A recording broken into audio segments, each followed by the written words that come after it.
This is the Bod Pod, the podcast where we welcome friends and experts to talk all things body image, self-love, and confidence. This is the Bod Pod. Hey BodCon, I'm Rachel K. Grimm, your resident hype girl and host of the Bod Pod, here to talk all things confidence, how we find it, keep it, and grow it. And today I am talking to the LA-based influencer you may know from TikTok and Instagram, Kelsey Martinez. Kelsey shares her journey to body confidence by advocating for herself, her health, and now her experience with a GLP-1 medication. Before hopping into this conversation with Kelsey, I do want to point out that this conversation speaks on weight fluctuation and is meant to be a conversation to empower you to do what is best for you and your specific body journey. This is not to say that a GLP-1 is for everyone, but we do know that this is a very heavy-hitting topic of conversation right now, and found it important to have this discussion with Kelsey, someone who we think is doing a great job of sharing her personal journey and empowering other women to take advocacy over their health and ask the questions that they need to ask to find what is best for them and live their best lives. So let's hop right into it with Kelsey. I was hoping you could tell us a little bit about why did you decide to start sharing about your GLP-1 experience? Did you already have a platform before and you felt you needed to share with your community? So I started my TikTok platform like the first day I started taking Mounjaro. So the first day I started GLP-1, that's how I started my social media. I didn't have the confidence to be on social media in general. And the reason that I went to TikTok was because I didn't know anyone on TikTok. I'm a millennial, I'm 33. So TikTok is still a little foreign to me. Yeah. And I was like, I can like hide away there. But I think what I really wanted was, as someone who had grown up in a bigger body, I would say between the ages of 18 and 30, really was really living in a bigger body. I had tried so many things. So I tried all of the things and nothing was working.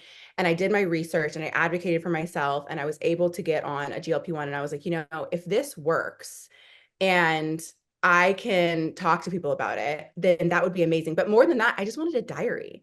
I wanted a place to kind of document that journey. I have 3 kids. I, struggled with fertility issues with PCOS. And looking back now, I didn't take pictures. Like, I don't have pictures of myself. I don't have that many pictures of myself. Like, the ones that I do have are candid. And so I wanted somewhere where I could diary this progress, because I was like, what if this does work? Like, what if this is the one thing that finally works for me?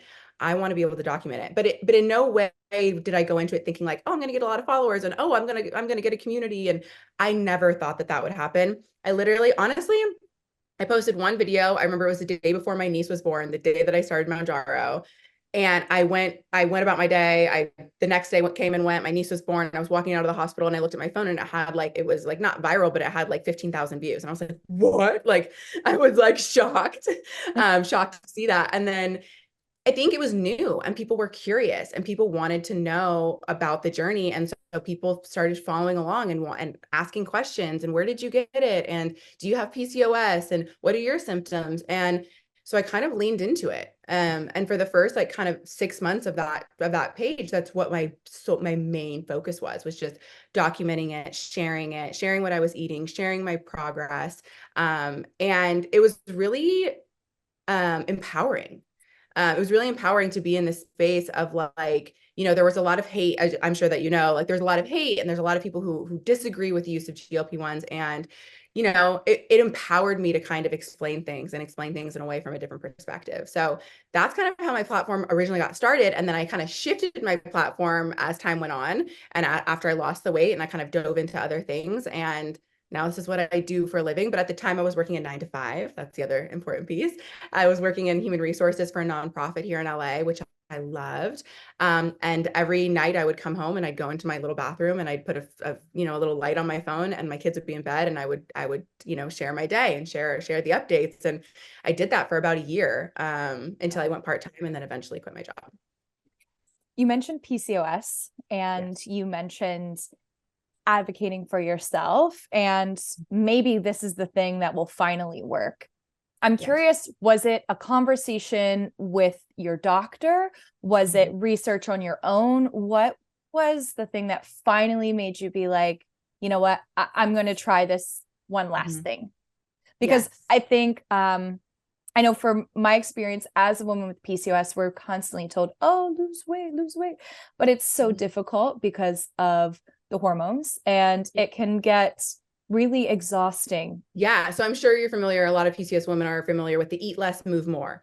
Yeah. And that is something that we're told by doctors constantly. And so when I was originally, so I got my cycle pretty late in my teens. Mhm. It was never regular. And immediately my doctor at the time was like, let's put you on birth control. Yeah. We're gonna put you on birth control. That'll even Solves things out. everything. Solves everything. We'll put you on birth control, be fine. And so I was on birth control for like 6 years. I got married when I was 20. So I got married pretty young. By 22, Okay. I was like, I'm gonna go off birth control. I'm gonna try and have a baby. And it was just like absent to like infrequent cycles. Like they were just maybe twice a year. And so I went back to the doctor and then through a bunch of testing. So blood tests and ultrasound and A1C level, all of those things. I was officially diagnosed with PCOS at that point, even though I think that I had always had it. Yes. So I was about 22. And so at that, and then I was trying to have a baby. So it was like birth control couldn't be an answer anymore. And Yeah. so I went through fertility treatments. Long story short, I had 3 kids. I had 2 miscarriages. I have three babies with me. And that was over the course of like 7 years. Wow. After my third baby, I was over 250 pounds. I was not getting my cycles. I was struggling daily with kind of my mental health, my like finding the patience and finding the joy in every day of like, being a mom of 3 and all Mhm. those things. And so I went back to the doctor and he was like, you haven't gotten a cycle in like 2 years. And I'm like, no, I'm like, it just, it's not coming. I don't want to be on birth control. And he said, he's like, listen, the fix for PCOS is birth control. Like we just need to put you back on birth control and you'll probably be on it if you don't want to have any more kids until menopause. And I heard that and I was like, I'm sorry. I was like, 10 years ago when I was diagnosed, you said the same thing. It was go on birth control. And in 10 years, there's been no No. progress. We have no other, the Wow. only answer still is go back on the pill and Yeah. go on the pill until you hit menopause. You want me to be on the pill for 20 years? Yeah. And so I was just like really unsatisfied with that answer. And I was like, that doesn't make sense. So I went to another doctor. They're both gynecologists. I went to another gynecologist and she said, well, okay, I'll put you on metformin, but you need to do the work. She was like, you need to put in the work for me. Yeah. And I'm like, I'm working out 3 times a week. I have never been like a huge eater. Like I'm eating, okay, for the most part. I do obviously have a sweet tooth like most of us, but I never felt like I was like crazy overeating or I was crazy sedentary. I never felt Yes. like that. I felt like I was following these kinds of guidelines but I was gaining weight. It wasn't even Yeah. like I was maintaining, definitely wasn't losing. I was just gaining and gaining. And, in high school and stuff, and right after high school, I was probably 170, 180. And I was up to almost 260. And I was like, felt like I wasn't doing that much different. And I had 3 kids I was running around. So anyway, so after going to that doctor and her telling me basically like, I don't know what to tell you, you got to put in the work. I went to a third doctor who said, hey, I have heard of GLP-1s. I don't know a lot about them because it's not my area. I have heard about them. I've read the studies on them, but I think that you should go to a specialist. I think you should go to like a weight management specialist. Mhm. Mom of 3, I'm like, okay, I got to research, I got to find. Anyways, I ended up doing some research on social media, doing some research on Google and finding a weight management telehealth platform. And I did like an online quiz. They asked me if I had PCOS. It asked me for my recent blood work. It asked me for a bunch of things. And they were like, you qualify. You don't have any of the factors that we wouldn't give this medication to. We think it could be really great for you. And I actually went to ask about Ozempic because I had a friend who was on Ozempic who has PCOS who it was really working for. And I went to ask for that. And then they were like, hey, have you heard of Mounjaro? The studies are actually showing that it's more effective. Would you be interested in trying that? And I was like, sure. And I think that to answer your question, I think I was just so fed up with constantly being told that it was my fault when I knew that I was doing all of the right things. I knew that I was trying things. And I would do Weight Watchers. I would go on these crazy, zone diet, keto, like South Beach, all the diets. And it was like, yeah, I could do it for like 3 months. I'd lose like 30 pounds, 20, 30 pounds, but it just wasn't a sustainable way to live. Yeah. It wasn't sustainable for me to maintain that. And so I really, in doing a GLP-1 from the very beginning, I told myself, I'm not going to restrict. I'm not going to go on a diet. I'm not going to cut carbs. I'm not going to cut sugar. I'm going to live my life and we'll see how this works. And it worked for me with very few side effects. I absolutely love that you didn't let anyone stop you. Yeah. They were like, no, that is Mhm. not an okay answer. Like, I know that there has to be something to help me. I know, I can relate in that finding out I had PCOS was a similar experience. As you said, it's something that you probably had for some time and didn't know. And I know for me, I think that was just, I get it. Our doctors are busy. They have a lot going on, but like, it almost felt like a lack of interest in me. Yeah. It felt like, it's an easy answer to say, hey, just take the pill.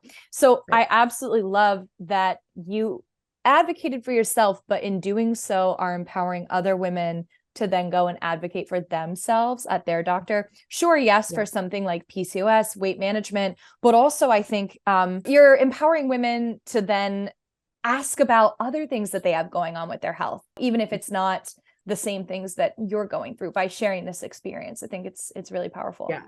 Yeah, absolutely. And I think that that's one thing that like I've learned and I've come into like my own, and that was kind of the first step is just that, we obviously we put a lot of trust in our doctors, but I think that there is something to be said about finding the right doctor. Yes. So after I had started with the telehealth platform, I found an endocrinologist who no one had ever Yes. recommended. No, none of my doctors had ever said, "Hey, you have PCOS, your testosterone level is 3 times the normal amount." No one had ever said, "You should probably see an endocrinologist." And I found one on my own. And Yeah. I went to see him and he was like, "You're doing all the right things." He's like, "I love that you decided to go on a GLP-1. I think this is the right path for you." So I think what it is I think we're just kind of trained to listen to doctors and that doctors know best. And don't get me wrong, I definitely think that when you're on a medication like this one, you should be working very closely with a doctor and Yes. make sure that you're in collaboration with a doctor that is on your side. But I think sometimes we have to find the right one for us. And Yes. there's nothing wrong with saying like, "Hey, this doctor I've had for 20 years, it's just not, we're not on the same page anymore." It's like finding a partner or finding a great coworker. Like you have to kind of have similar ideals and you want to have similar goals and you want to be on the same page. And otherwise it's hard to work together. So I kind of look at it the same way. And yeah, and I was like, I'm stubborn. I'm a Taurus. I'm like, I'm not, no, like, Yes. a lot of times doctors want us to feel like, "Oh, well, you have PCOS because you're fat." It's not the other way around. So they kind of push you into this notion that like, "Oh, well, if you lost the weight, then it would get better." And then you're like, "I can't lose the weight. Like, listen to me." So this endocrinologist that I saw was like, "No, no, no, you are having these issues. You're having issues with your cycles. You have hormone imbalances because you have PCOS. Like Right. that is why you're having this other train." So Right. I think that's another thing that I always like to tell women too, is like, you just really have to stand your ground and keep looking. And if you know your body more than anybody else. And if you truly feel like this is the right move for you, then keep advocating. You said doctors will be like, oh, you have PCOS because you're fat, right? Yeah. We have such a stigma around fatness in general, Yeah. in our society. Yeah. What's interesting is as GLP-1s are really being widely introduced to us as a Mhm. society and Mhm. as a way to help people who have PCOS, there is this stigma of negativity around it. You even Mhm. said when you started sharing your story, like a lot of people were interested, but there are always the naysayers and the trolls out there who are like, oh no, this is the cheat way of doing it. I would love Mhm. to talk about what that experience has been for you, how you've still had the confidence to continue on sharing your journey and not Mhm. listen to all the people that could be in your ear telling you it's the easy way Mhm. out and instead embracing it as the solution for yourself. Yeah. Yeah, I think one of the ways, and honestly, like when I first started, there was some guilt around it for me too. It Yeah. was, "Oh, I'm not strong enough. I'm not powerful enough to have this Yes. mindset. I'm weak." There was a little bit of that in my mind. I think that one of the things that I understood throughout this journey is that obesity and PCOS are chronic health conditions. Yes. When you have high blood pressure, you treat that chronic health condition. When you Mhm. have high cholesterol, when you have other issues with your body, you treat that chronic health condition. So Mhm. for me, my mindset shifted to, first of all, this for me too it was never all about the weight. Like I have PCOS. I was having so many issues. I had to use fertility treatments. I was never getting my cycles. And my doctor originally told me, he's like, you can get ovarian cancer, like, or you can get Yes. uterine cancer. He's like, if you're Yes. not getting your cycles regularly, like you can't leave that in there. You have to get a cycle. And I Mhm. was like, oh, and that was one of the things too that kind of scared me. I was kind of like, ooh, and I don't Yeah. want to go on birth control. So what do I do? Yeah. So, but I think that understanding that these are chronic health conditions that we are treating, I think really shifted my mindset on GLP-1s in general. I think understanding and coming to the terms with this is it's not my fault. Yeah. This is kind of like a card that I've been dealt in my life, and I've battled and I've battled and I've tried all of the things. And it's not that you're succumbing to this failure and you have to go on a GLP-1. It's that I found a tool that can help me be the best version of myself. You Yes. know, like I said before, I didn't have a lot of confidence. I know that there is a stigma, obviously, around, obesity and fat people in general. And for me, it was always just more about, I want to be happy, like playing with my kids. I want to like not have these crazy hormonal ups and downs every day. I want to get a cycle regularly. If I want to have another baby, I don't want to use fertility medication. Yeah. I want to move more easily. I want to feel better. And all of those things combined, obviously for me, I wanted to lose the weight. I was not comfortable in the body that I was in. I knew that I wasn't healthy for a variety of different reasons in the body that I was in. And I think what's important, and something that I tried to preach as well, is that your size never equates to your health, right? So Yeah. there are people who live in bigger bodies that are super healthy, that are super Yes. comfortable in those bodies, that love the bodies that they're in. I think women are beautiful, and you should live in the body that you love, in the body that you feel your best in, and that looks different for everybody, Yeah. and that's okay. So I struggled a little bit though, because oftentimes when those haters would come in, they'd be like, oh, well, you're fat phobic. If you live in a bigger body and you want to be thinner, that makes you fat phobic. You hate fat people. And Right. I'm like, no, like, I'm like, that couldn't be further from the truth. I think that when you take a GLP-1, everyone's journey is unique and is Mm. different. For example, I stopped losing, I'm 159 pounds right now, and I love it here. I don't plan to lose anymore. And people are constantly like, you're 5'4", you should lose more weight. Like, you should really be 130 pounds. I'm like, no, like I am here. I'm happy here. I love my body here. I'm Cuban. I love my curves. Like, I'm not losing that. Like, this is what I'm happy. And so Yes. even when you lose the weight, it's like people still have stuff to say about it. I was just going to say you can never be small enough, girl. You No, can never be no, small enough. So no. I I think it's so important, as you said, to find what is best for you and your body. And Yeah. that's all about that feeling of comfortability and really knowing of yourself. I'm Yeah. curious, you said before losing the weight, your confidence was Mhm. low. Yeah. How has this journey impacted your confidence now?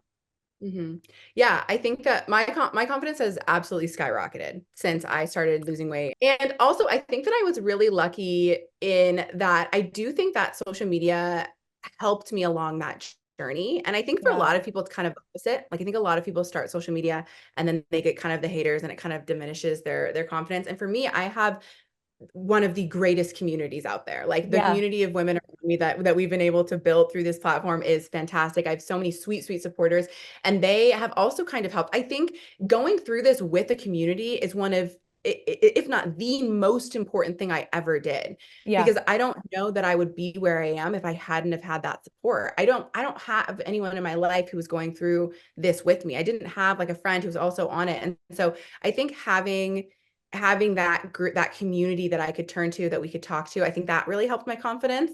I think also just I felt better. I felt better. Yeah. When I never thought that I wasn't pretty or that I wasn't any of those things. I just didn't have confidence to stand in front of a room of people and do something like this. Like, that Yeah. would never, it just didn't, it would make me scared. My heart would be beating out of my chest. Like, I'd be sweating. Yeah. Like, it was just like not part of me. But I think through this, and I've said this before, I hate that it took me losing the weight to find the confidence. Yeah. And I think that while that was a piece of how I found my confidence, it wasn't the only thing that helped me find my confidence. Is more the So catalyst to get you there.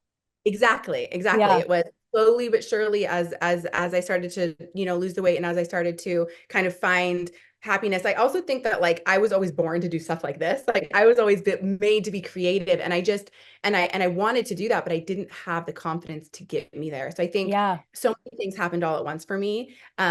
And I do think that confidence is definitely something that is just like that is like learned. Like it's not Yeah. something that you either have or you don't. It's like you learn how to have that confidence, and something that I've definitely learned over the last 2 years.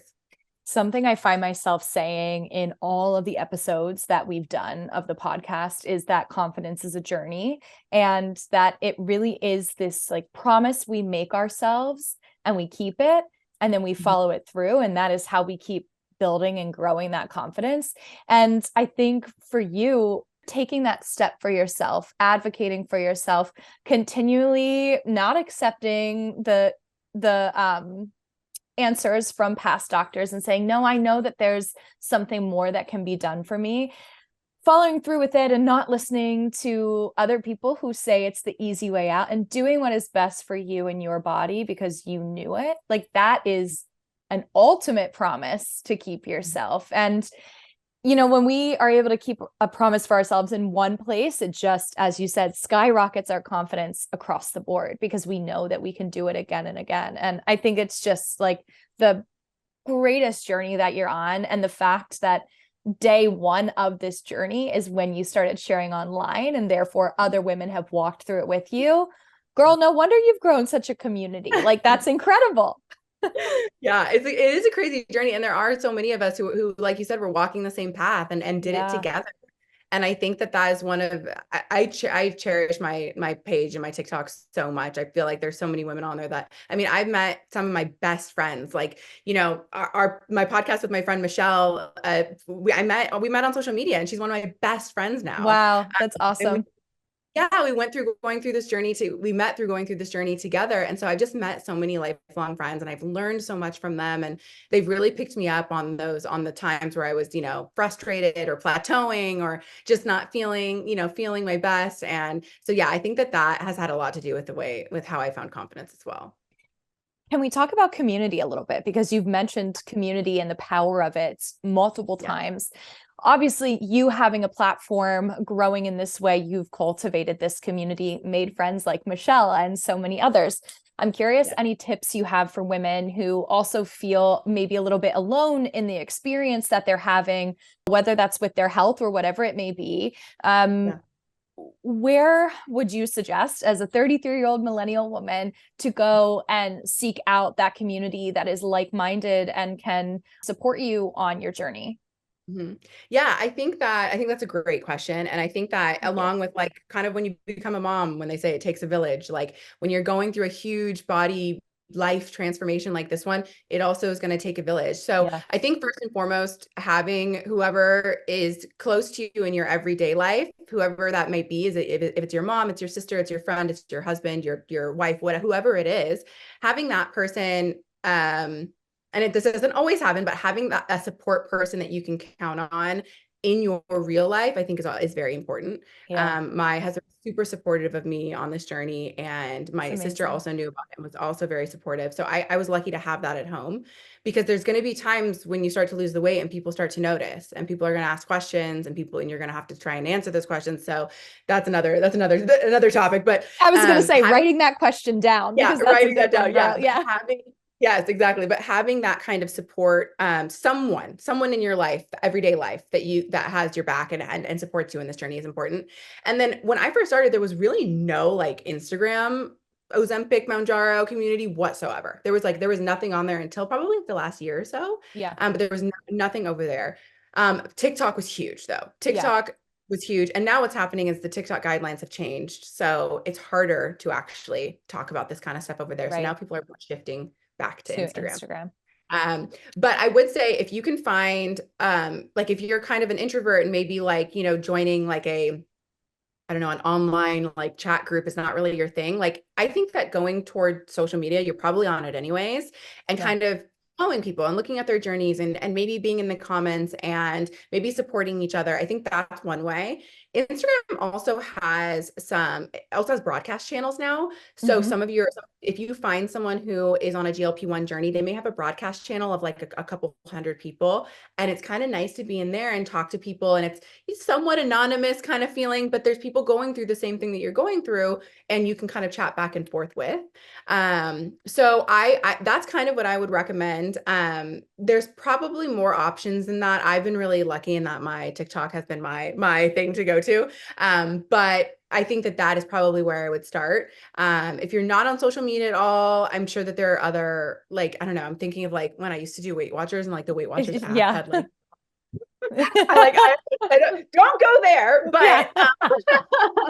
but I feel like a broadcast channel for one of your GLP-1 besties or something would be a good place to kind of help find a little bit of support, ask some questions if you want. We're all on our phones. We're all on some sort of social media. It is such a great place to meet other people. And even if not in person, feel like there's someone else to talk to that validates your experience. And as we said, to know you're not alone. You mentioned the concept of people start to comment when your body changes. Those comments go either way, right? Those comments come when you're gaining weight, when you're losing weight. Like we said, you can never be small enough, and people love to chat about size. I want to know any tips you have for the girls listening who are maybe headed into the holidays, knowing they're going to have to be around someone that they know is going to comment on their size. How do you manage those conversations around your body? The first Christmas after I started, I'd probably lost like 30 pounds, maybe 40. Okay. And that was when I first started really getting comments. And so now that I've been through kind of a couple of years of that, I always tell people a couple of different things when they're navigating these conversations. Number one, your health is nobody's business. It is nobody's business. And you don't have to tell anyone anything that you don't want. Bottom line is make a boundary. If you're not ready to talk about it and you don't want to tell people about this, you don't have to. And it's important to stand your ground in that. Just make that boundary. And I don't want to talk about it. It's your mom, is it your cousin, is it your aunt, is it your friend? It doesn't matter. Your health is your business. If you're not ready to talk to anyone, you don't want to, you do not have to. Or if you do want to respond, there's a couple of different ways you can have that conversation. They'd say something like, "Oh, you look so great. How did you lose the weight?" And I typically would say, my doctor and I found a medication that is treating a chronic health condition that I have. Beautifully said. Oh, I love it. Yeah, that period. Like that's all you have to say. And that typically like cuts off the conversation. Sometimes it might go a little bit further, but typically it's like, "Oh, I have a chronic health condition that I'm actually treating now." And that's the truth. You know, that's what I'm doing. And so sometimes I would start it like that, especially with someone that I didn't really want to talk to, or if I felt it was someone just being kind of nosy. That's kind of where I would stop it there. And then there's also, you know, if you want to go further, if it's a friend or a relative that you feel a little bit more comfortable diving into, then you can feel more comfortable diving into, and you can say, "Hey, yeah, like, you know, I tried a lot of things and nothing's working, and I did a lot of research. I found a GLP-1 medication, and that's what I've been taking, and I'm really happy, and it's really working for me. I'm working closely with my doctor, and I'm happy." And you don't have to have this like full-blown conversation. I have gotten the response of like, "Oh, well, you're not taking that medication away from diabetics, right?" Like I have gotten that response from people before, and you know, most of the time they don't know that the medication is actually used for multiple things. In the beginning, it was used off label. Now we have Zepbound and Wegovy, which are for weight loss. But in the beginning, it was used off label. And so that was kind of a different kind of conversation. But I think the most important thing to note before you go into these conversations is, how comfortable am I? What am I comfortable sharing? And if you're not comfortable, set the boundary for yourself and don't talk about it. You know, you don't have to talk about it. Absolutely. I think, I don't know if it's social media or what it is, but we feel like we owe everyone an answer about everything. And it's just not the case. You're allowed to have things that are personal to you and your life. And as you said, your health is one of those things. And we are lucky that you are someone who has decided to share that, and lucky because it then empowers other women to take charge of their health, even if that doesn't mean they have to do what you're doing, but just feel empowered to, you know, figure out what the heck is going on. Yeah, absolutely. I think that is like the biggest, whenever I explain to people who are kind of going through similar things that I'm going through, is just kind of like, you got it. Sometimes your doctor's just it's not always going to be the right fit right away. And you have to find someone who's going to be on your page and who's going to be on your team. It's a partnership.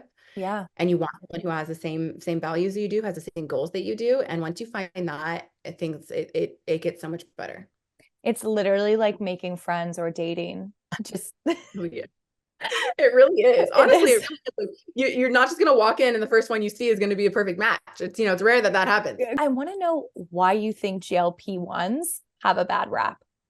I think it just goes back to the you're a cheater, that you're not Yeah. working hard enough. I think that people who have been able to lose weight by calorie deficit, working out every day, doing these things, feel cheated.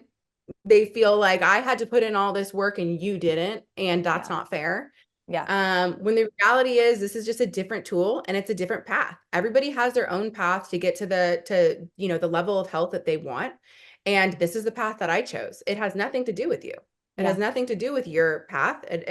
Me taking a GLP-1 does not impact, Sarah in Minnesota. So like, why are you on me about taking this medication? Like, it's a personal journey, and this is the path that I've chosen to take. I feel like your health is your business, and that's like, period. Like, Yes. no. No, so well said, Kelsey. So good. last thing, I want to know what else is going on for Kelsey. Where can we find you? Where can we see this journey you've been on, and then also keep up with what's upcoming for you? Yes. Oh my gosh, I love that. Okay, so It's Me Kelsey on TikTok. So at It's Me Kelsey, same on Instagram, but a 1 at the end. It's Me Kelsey 1. Someone had It's Me Kelsey when I tried to make it on Instagram, so I had to add 1 there. But you can find me in those 2 places. I still talk about GLP-1s, PCOS, my changing body, dressing my changing body, all of those things on both of those platforms.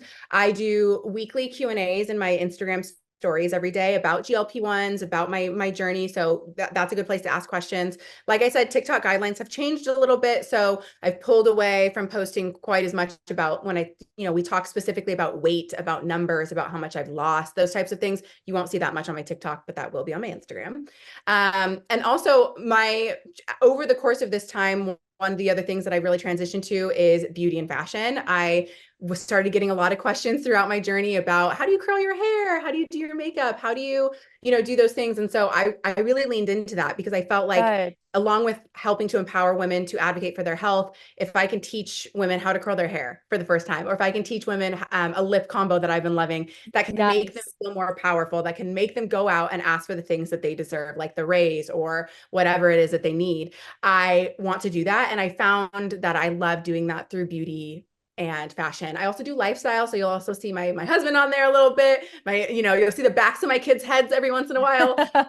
But generally my page is just about me and my life and what's going on right now. So I kind of touch on everything. And yeah, those are the 2 places you can find me. I love hearing from y'all of like what you want to see or like what you want to hear more about, always in my DMs and in my, in my comments talking to people. So happy to hear what y'all want to see more of, but that's where you can find me. And that's kind of what I do now. Amazing. We can't wait to keep up with you, see what's going on, and see you at the BodCon coming up soon. Yeah. I can't wait. I'm so excited. Thank you so much for being here, Kelsey. I appreciate it. Thank you.